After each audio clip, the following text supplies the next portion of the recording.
शहागड हिंसाचारावरून कायदा सुव्यवस्थेबाबत चर्चा करण्यासाठी पोलीस महासंचालक रश्मी शुक्लांची काँग्रेस आमदार असलम शेख आणि अमीन पटेल यांनी भेट घेतलेली आहे। शिवाजी महाराजांचं नाव घेत अशी तोडफोड करणं चुकीचं आहे अशी टीका असलम शेख यांनी केली आहे। निवडणुकांच्या तोंडावर हे राजकारण केलं जातंय असं देखील शेख म्हणाले।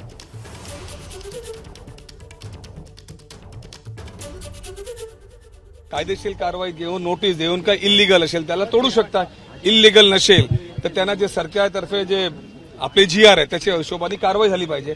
आता एका निवडणुकामध्ये जर पराजित झाला तर दुसऱ्या निवडणुकामध्ये टाइम राहिलेला नाही तर असं सगळं कुठेतरी होतोय का, हा लोकांच्या समोर प्रश्न आलेला आहे। आणि कितीपर्यंत योग्य आहे तुम्ही मला सांगा।